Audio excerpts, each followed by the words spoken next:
تو ہمیں نظر آیا کہ بہت زیادہ اس کا جو حصہ ہے وہ تو بتایا ہی نہیں جاتا لوگوں کو کہ کہاں کے لیے. یعنی کہ اگر وہاں پہ لکھا ہوا ہے کہ جی 200 پرائمری اسکول بنیں گے تو صرف یہ لکھا ہوا ہے کہ خیبر پختونخوا میں بنیں گے. یہ نہیں لکھا کہ ہری پور میں بنیں گے، ہری پور کی کسی کونسل میں بنے گا، یا ایبٹ آباد میں بنیں گے، یا کوہستان میں بنیں گے، یا پشاور میں، یا مردان میں، یا سوات میں. صرف کہتے ہیں جی پختونخوا میں بنیں گے. یہ سیاست اور یہ چیز سب صاف ہونی چاہیے. یہاں پر کسی ایک شخص کی مرضی نہیں چلنی چاہیے. ہمارے ایم پی ایز اور جو لوگ ہیں یہ تابع ہو جاتے ہیں ان لوگوں کے جن کے ہاتھ میں یہ کنٹرول ہوتا ہے، نوازا جاتا ہے. تو یہ نوازنے والی جو بات ہے، جہاں پہ چیف منسٹر صاحب آ کے اگر ہری پور میں کہیں جی میں یہاں پہ کالج بناؤں گا، بھائی یہ آپ کے باپ کا پیسہ نہیں ہے، یہ لوگوں کا پیسہ ہے. اس کو جو ہے آپ لوگوں کو پہلے بتائیں تاکہ لوگ اس کو مانیٹر بھی کر سکیں. ہزارہ کے بجٹ کو دیکھا تو ہمیں پتہ چلا جی کہ اس میں جو پیسہ جو لگایا گیا ہے وہ تقریباً 6.1% لگ رہا ہے.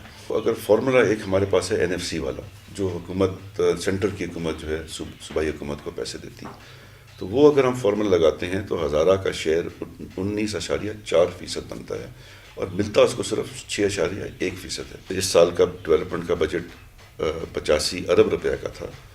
تو ہر سال جو فرق آ جاتا ہے ہزارہ میں، پچھلے 2 سال کو ہم نے دیکھا تو تقریباً 20 ارب روپے ہزارہ کو کم مل رہے ہیں.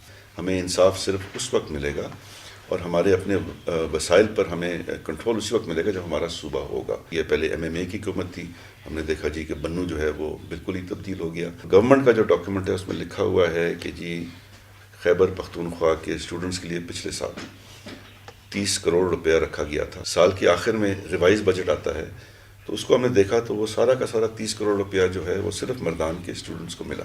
خیبر پختونخوا کے کسی اور ضلع کے ایک بھی اسٹوڈنٹ کو اس کا ایک پیسہ نہیں ملا. ہماری نظر میں ڈسٹرکٹس میں ایک فارمولا کے تحت پیسے جانے چاہیے. 12% لوگ جو تھے جو سیلاب زدہ تھے وہ آپ کے کوہستان ڈسٹرکٹ. اس سال 12% کے حساب سے کوہستان کو سیلاب کے پیسے میں سے 1 ارب سے زیادہ روپیہ ملنا چاہیے تھا.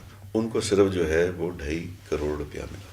ناانصافی جب دیکھتے ہیں تو پھر آپ کہتے ہیں میں جذباتی نہیں ہوں، لیکن میں جذباتی بنتا ہوں اور ہوتا ہوں. میں سوچتا ہوں کہ اس قسم کی ناانصافی ہونی نہیں چاہیے. یہ سیلاب جب آیا تو اس وقت ریلیف کس طرح دیا تو ہم نے دیکھا کہ کوہستان میں 4,64,000 لوگ جو ہیں وہ سیلاب زدہ ہیں. مردان میں 19,992.